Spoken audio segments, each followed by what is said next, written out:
80 to 90% का growth हमको इस पे ये देखने के लिए मिला था, और ये विद इन 1 ईयर के अंदर ये ग्रोथ देखने के लिए मिला था। तो ये देखिए जो 381 पॉइंट के आसपास हमको मूव देखने के लिए मिलेगा, उस पर अगर डिवाइड बाई 99.2 करेंगे तो देखो लगभग ये 3.85 टाइम्स हमको ऊपर की तरफ मूवमेंट देखने के लिए, ये रूल के हिसाब से, ये जो डाटा है डाटा के हिसाब से हमको सिग्नल मिल रहा है। दोस्तों इस वीडियो के माध्यम से बैंक ऑफ इंडिया स्टॉक के ऊपर एक बेस्ट इनसाइट आप लोगों के साथ शेयर करने के लिए जा रहा हूं, जो आपको एक अच्छा खासा मुनाफा देने में मदद करेगा। दोस्तों ये जो एनालिसिस मैंने आप लोगों के साथ शेयर करूंगा, मैंने उसको 2 पार्ट में डिवाइड किया है। पहला पार्ट पे मैंने उसका चार्ट के ऊपर प्रॉपर एनालिसिस करके आपको बताऊंगा कि ये चार्ट पैटर्न के हिसाब से ये स्टॉक किसी लेवल के आसपास अभी ऊपर जाने के लिए सिग्नल दे रहा है। तो चार्ट के हिसाब से हमको जो टारगेट मिलेगा और जिससे मूवमेंट हमको देखने के लिए मिलेगा, उसको हम सेकेंड पार्ट पे फंडामेंटल एनालिसिस के थ्रू मैं आपको डिटेल्स पे बताऊंगा कि ये जो मूवमेंट अभी चार्ट के ऊपर हमको देखने के लिए मिल रहा है, ये क्यों ऐसे मूवमेंट देखने के लिए मिल रहा है, और फंडामेंटल के हिसाब से ये स्टॉक कितना ऊपर तक जा सकता है। तो स्टेप बाय स्टेप हम ये प्रोसेस को करने वाले हैं। अगर आपको किसी भी स्टॉक के ऊपर एनालिसिस चाहिए तो स्टॉक का नाम मुझे कमेंट सेक्शन पे बताइएगा, मैंने उसी स्टॉक के ऊपर प्रॉपर एनालिसिस करके वो स्टॉक कैसे मूवमेंट हो रहा है उसके बारे में आपको शेयर करूंगा। देखिए दोस्तों, वीडियो को बनाने में काफी ज्यादा मेहनत लग रहा है, काफी ज्यादा रिसर्च करना पड़ रहा है। वीडियो के माध्यम से अगर आपको सही इंफॉर्मेशन मिल रहा है, वीडियो को लाइक जरूर करना। अगर पहली बार वीडियो को देख रहे हो, चैनल को सब्सक्राइब करके बेल आइकन को क्लिक कर दीजिए, ताकि मैंने जब भी इस टाइप का इंफॉर्मेटिव वीडियो आपके साथ शेयर करूंगा, वो वीडियो का नोटिफिकेशन आपके पास पहुंच जाएगा सबसे पहले। और इस स्टॉक के ऊपर मैंने जो नॉलेज आप लोगों के साथ शेयर कर रहा हूँ, पूरा नॉलेज पाने के लिए वीडियो को पूरा देखिए, तो आपको प्रॉपर्ली समझ में आ जाएगा। तो चलिए स्टॉक के ऊपर डिटेल्स टेक्निकल और फंडामेंटल एनालिसिस करके स्टॉक के बारे में जानते हैं। तो पहले ही टेक्निकल एनालिसिस करने के लिए मैंने यहाँ पे मंथली कैंडलस्टिक पैटर्न को ओपन करके रखा है। तो देखो जो टाइम फ्रेम मैंने यहाँ पे सिलेक्ट किया है, एक महीना का टाइम फ्रेम है, मतलब एक कैंडल जो ये फॉर्म किया है, एक महीना पे एक कैंडल फॉर्म किया है। तो ये महीना का कैंडलस्टिक पैटर्न के हिसाब से अगर आप मूवमेंट को देखोगे तो देखो ये मूवमेंट कैसे हमको देखने के लिए मिल रहा है। जब भी 2003 के आसपास लिस्ट हुआ था तो देखो इसी लेवल से अराउंड 34-35 लेवल से ये काफ़ी तेज़ी से बाइंग ऊपर की तरफ हमको देखने के लिए मिला था, और लगभग जो ये हाई है 589 के आसपास ये हाई बनाया। तो जिस लेवल के आसपास ये लिस्ट हुआ था उसी लेवल से लगभग आप देखोगे 20 टाइम्स के आसपास ये रिटर्न जनरेट करके दिया। उसके बाद ये 2010 के बाद देखो धीरे धीरे नीचे की तरफ आया है, और ये स्टॉक कंटिन्यू नीचे की तरफ ही जा रहा है। तो अभी ये स्टॉक को मैंने क्यों पिक किया है, क्यों इस स्टॉक के अंदर अभी इन्वेस्टमेंट करने के लिए ये स्टॉक को हम सिलेक्ट किए हैं, तो उसका इनसाइट मैंने आपके साथ शेयर करने वाला हूँ। प्रॉपर लॉजिक के साथ ये एक्सप्लेन मैंने आपके साथ करने वाला हूँ। अभी देखो ये लेवल के आसपास मैंने जो ड्रॉ किया उसको रिमूव कर देता हूँ, और ये लेवल के आसपास देखो जो सेलिंग प्रेशर हमको देखने के लिए मिल रहा था, जनरली इसी ट्रेंड लाइन के आसपास मार्केट आने के बाद हमको सेलिंग प्रेशर देखने के लिए मिल रहा था। तो देखो ये जो 2 ट्रेंड लाइन मैंने यहाँ पे ड्रॉ किया है, ये मंथली कैंडलस्टिक पैटर्न है, तो इसीलिए ये देखो पूरा ईयर बाय ईयर, ये देखो 5 साल का डाटा इतना कैंडल के अंदर कवर हो गया, क्योंकि एक महीना पे एक कैंडल फॉर्म कर रहा है। तो देखो ये 5 साल का डाटा जो है ये कवर हो गया, तो ये 5 साल में ये कंटिन्यू देखो नीचे की तरफ आया है। उसके बाद नेक्स्ट जो 5 ईयर है 2015 से 2020 देखो नीचे की तरफ आया है। लेकिन एक चीज यहाँ पे आपको नोटिस करने वाली बात है, ये जिस लेवल के आसपास लिस्ट हुआ था, जब से ये उसी लेवल के आसपास आया है, ये 34-35 लेवल के आसपास, उसका ऑल टाइम लो के आसपास जब से ये आया है, उसी लेवल से हमको फिर वापस इस पे बाइंग देखने के लिए मिल रहा है। तो देखो ऑल टाइम लो के आसपास आ गया, अराउंड 30-31 के आसपास ये आ गया है। उसके बाद देखो धीरे धीरे अगर 2020 के बाद देखोगे, ये स्टॉक के अंदर कंटिन्यू एक ऑफसाइड डायरेक्शन पे मूवमेंट हमको देखने के लिए मिल रहा है। और ये चार्ट को अगर आप देखोगे, ये जो ट्रेंड लाइन से नीचे बेसिकली ये काम कर रहा था, उसी ट्रेंड लाइन को देखो अभी ब्रेक करके 2023 का एंड पे ये ट्रेंड लाइन को ब्रेक करके ऊपर की तरफ आया, और ये ऊपर लेवल के आसपास देखो कुछ महीना सस्टेन करने की कोशिश किया। उसके बाद ये लेवल के आसपास देखो फ्लैग पैटर्न जो फॉर्म हो गया, उसके बाद ये धीरे धीरे पॉजिटिव डायरेक्शन पे हमको देखने के लिए मिल रहा है। और ये अभी अगर आप कुछ 4-5 महीना पे 6 महीना पे अगर देखोगे, ये जो हाई बना था 157 लेवल के आसपास, उसी लेवल से ये देखो वापस इस पे सेलिंग देखने के लिए मिल रहा है। और ये ऊपर लेवल से आप देखोगे जो हाई बनाया था, हाई के हिसाब से ये ऑलरेडी देखो 30% के आसपास इस पे हमको करेक्शन ऑलरेडी देखने के लिए मिल चुका है। तो ये लेवल के आसपास क्या हम इस पे बाय कर सकते हैं? अगर बाय करेंगे, क्यों इसी लेवल के आसपास बाय करना है? तो देखो ये एक टेक्निकल के हिसाब से मैंने आप लोगों के साथ पहले शेयर कर रहा हूं, उसके बाद फंडामेंटल एनालिसिस करके शेयर करने वाला हूं। तो देखो इसी लेवल के आसपास मैंने एक बार वॉल्यूम का कैंडलस्टिक पैटर्न को ओपन करने के लिए जा रहा हूं। तो देखो मैंने VOL टाइप किया, वॉल्यूम का चार्ट यहाँ पे आ गया। एक चीज यहाँ पे नोटिस करो, ये मंथली चार्ट है, एक एक महीना में एक एक चार्ट फॉर्म कर रहा है। तो मंथली चार्ट के हिसाब से जब हमको सेलिंग प्रेशर देखने के लिए मिल रहा है, देखो यहाँ पे लोअर हाई लोअर लो पैटर्न कंटिन्यू देखने के लिए मिल रहा है। तो ये मंथली चार्ट के हिसाब से प्राइस कहाँ पे जा रहा है? नीचे की तरफ जा रहा है। लेकिन यहाँ पे वॉल्यूम कहाँ पे जा रहा है? वॉल्यूम देखो नीचे की तरफ जा रहा है। अगर आप मेरी पुराना वीडियो देखे होंगे तो मैंने ये concept already price and volume का आपको बता के रखा है कि अगर प्राइस नीचे की तरफ जाता है और वॉल्यूम उसको सपोर्ट नहीं करता है, वॉल्यूम भी नीचे की तरफ आ जाता है, तो प्राइस ज़्यादा टाइम तक नीचे आ नहीं पाता है। फिर इसी लेवल से हमको एक पॉजिटिव डायरेक्शन पे मूव देखने के लिए मिलता है। और ये जिस लेवल के आसपास आके अभी काम कर रहा है, देखो ये लेवल के आसपास पहले भी मार्केट एक सपोर्ट बना लिया है। तो ये एक साल पहले इसी लेवल के आसपास ये सपोर्ट बनाया था, सपोर्ट लेके फिर ये लेवल से पॉजिटिव डायरेक्शन पे मूव हमको देखने के लिए मिला था। तो इसी लेवल के आसपास आप देखोगे ये एक डबल बॉटम का लेवल फॉर्म कर रहा है। तो ये एक कॉज हो गया जहां पे हमको एक सपोर्ट देखने के लिए मिल रहा है, जिस लेवल से ये स्टॉक के अंदर हम पॉजिटिव डायरेक्शन पे मूवमेंट देख सकते हैं। और अगर आप देखोगे इसी लेवल के आसपास, मैं एक बार मूविंग एवरेज लेवल को ऐड करके आपको दिखाता हूं ये किस टाइप का लेवल के आसपास अभी आके ट्रेड कर रहा है। तो ये मूविंग एवरेज के हिसाब से मैंने एक्सपोनेंशियल मूविंग एवरेज लेवल यहाँ पे ड्रॉ करके शेयर किया। तो देखो ये रेड कलर का जो लाइन दिख रहा है ये 50 period exponential moving average level है। तो generally 50 period exponential moving average level से नीचे अगर स्टॉक ट्रेड करता है तो वो स्टॉक के अंदर हमको इन्वेस्टमेंट करके नहीं जाना है। और देखो ये लेवल के आसपास आप देखोगे ये जो स्टॉक है ये अराउंड 2011 के बाद ये 50 period exponential moving average level से नीचे ही जनरली ट्रेड किया है। जब इसके ऊपर ट्रेड कर रहा था इसी टाइम पे देखो ये 20x अराउंड 19x 20x का रिटर्न ये जनरेट करके दिया था जब ये 50 period exponential moving average level का ऊपर काम कर रहा था। तो अभी ये लेवल के आसपास देखो धीरे धीरे ये लेवल को ब्रेक करके ऊपर की तरफ आया है।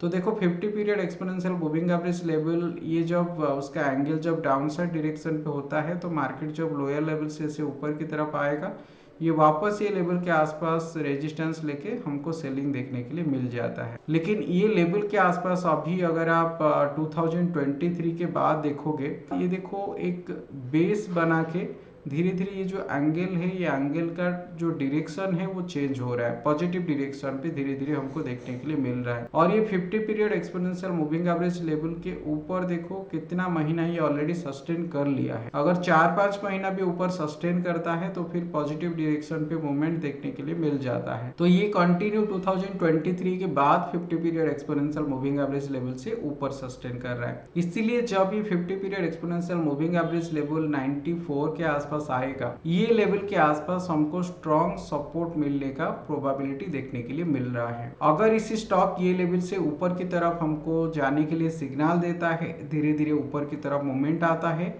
कितना तक ये ऊपर की तरफ जा सकता है उसके लिए मैंने यहाँ पे एक बार प्रोजेक्शन आपको ड्रॉ करके शेयर कर देता हूँ। तो देखो प्रोजेक्शन के हिसाब से अगर आप अभी देखोगे ये स्टॉक का जो पहला मोमेंट हमको देखने के लिए मिलेगा 61.8% के आसपास, ये देखो अराउंड 167 लेवल के आसपास हमको देखने के लिए मिल रहा है। और जो 100% का लेवल आ रहा है ये 212-213 लेवल के आसपास हमको मोमेंट इस पे देखने के लिए मिलेगा। लेकिन अगर आप इस पे कोई भी पोजीशन वगैरह लेना चाहते हो सेफ साइड के लिए मैंने आपको एक चीज शेयर करने वाला हूँ। देखो और एक मैंने यहाँ पे रिसर्च करके निकाला है, इसी लेवल के आसपास जब इस पे हमको बाइंग देखने के लिए मिलेगा, देखो कभी भी अगर 50 period exponential moving average level से मार्केट ऊपर की तरफ ट्रेड करता है और उस पे कोई कैंडल का हाई को उसका नेक्स्ट कैंडल अगर ब्रेक करके ऊपर आके क्लोजिंग दे देता है तो उसके बाद आप देखोगे अच्छा खासा अपसाइड डायरेक्शन पे मूव हमको देखने के लिए मिलता है। तो देखिए अभी 50 period exponential moving average level के ऊपर 3-4 कैंडल 5 कैंडल फॉर्म करने के बाद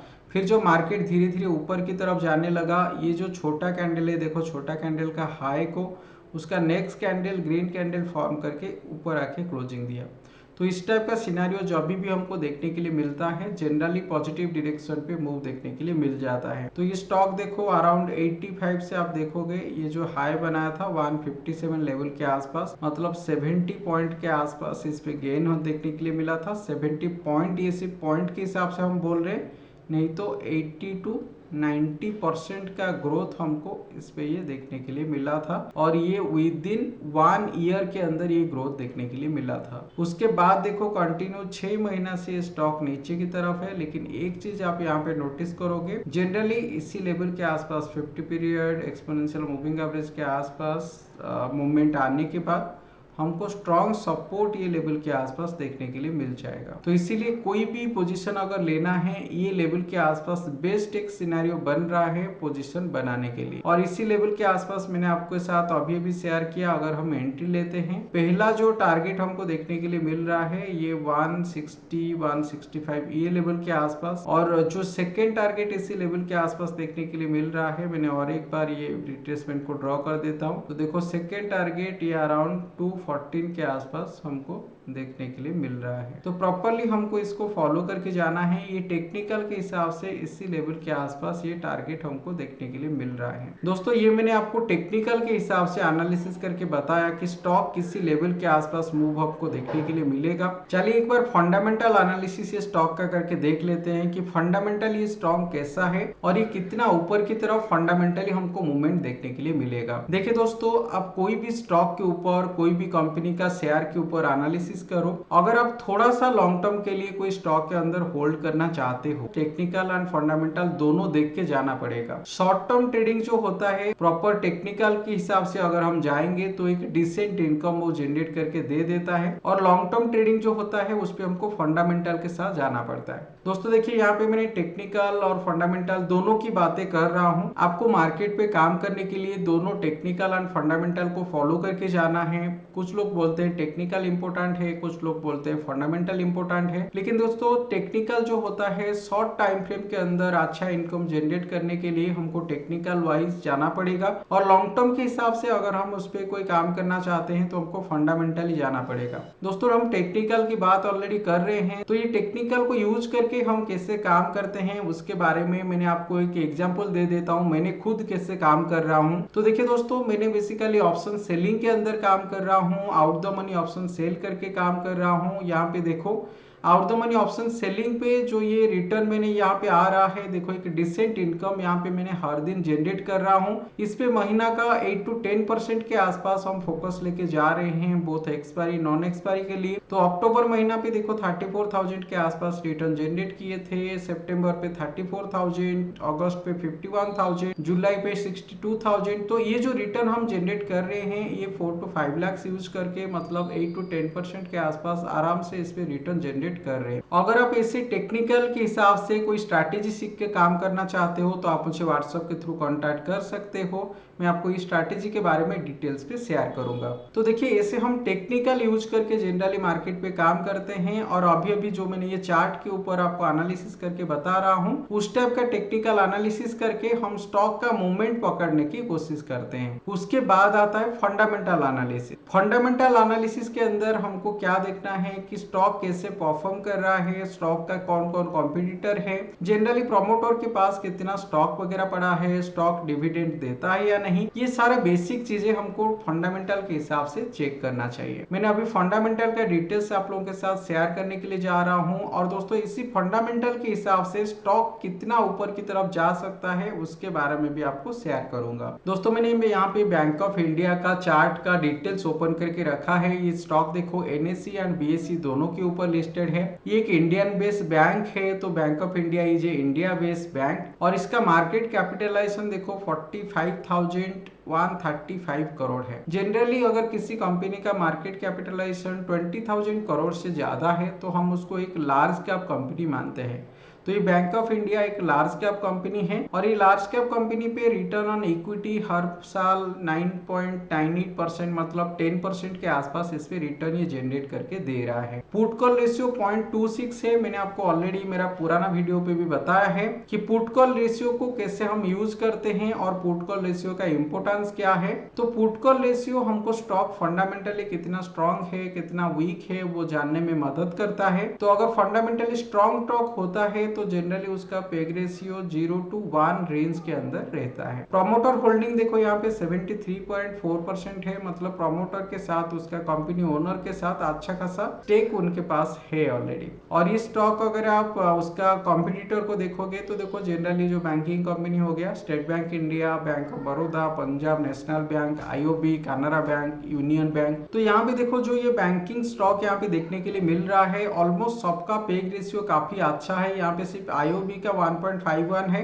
नहीं तो यहाँ पे देखो ये सारे बैंक का जो पेग रेशियो है ये 0 to 1 के अंदर यहाँ पे दिखा रहा है। उसके बाद अगर हम क्वार्टरली रिजल्ट की बात करेंगे तो देखो क्वार्टरली रिजल्ट यहाँ पे जो आ रहा है नेट प्रॉफिट देखो कंटिन्यू इस पे नेट प्रॉफिट ऊपर की तरफ जा रहा है, जो कि एक अच्छी बात है। कंपनी का प्रॉफिट धीरे धीरे इंक्रीज हो रहा है तो कंपनी ग्रो कर रहा है। और ये लेवल के आसपास अगर आप ईपीएस देखेंगे, देखिए ईपीएस कंटिन्यू ऊपर की तरफ जा रहा है। और ये रिसेंट जून महीना पे जो रिपोर्ट आया है, जून महीने का रिपोर्ट के हिसाब से देखो ईपीएस रेशियो जो है ये ऑलमोस्ट यहाँ पे देखो 20% के आसपास हमको ये ऑफ साइड मूवमेंट देखने के लिए मिला है। उसका अगर on and average profit loss को देखेंगे, देखो ये स्टॉक मैंने आपको बताया था क्यों ये स्टॉक नीचे की तरफ आ रहा था। अगर आप ये स्टॉक 16 के बाद देखेंगे, 16 से लेकर 20 तक ये कंटिन्यू देखो इसको प्रॉफिट उतना आया नहीं है। इसीलिए अगर आप देखोगे मैंने यहाँ पे चार्ट के हिसाब से जो आपको दिखा रहा था ये 20 तक ये स्टॉक देखो कंटिन्यू नीचे की तरफ ही आ रहा था, ये स्टॉक ऊपर की तरफ हमको मूवमेंट देखने के लिए नहीं मिल रहा था। इसीलिए टेक्निकल के साथ फंडामेंटल को मिक्स करके हमको काम करना है ताकि नेट नेट एक इनकम जनरेट कर पाए। और इसी लेवल के आसपास देखो 2021 के बाद कंटिन्यू उसका जो नेट प्रॉफिट है वो बढ़ रहा है, जो ईपीएस वैल्यू है वो बढ़ रहा है।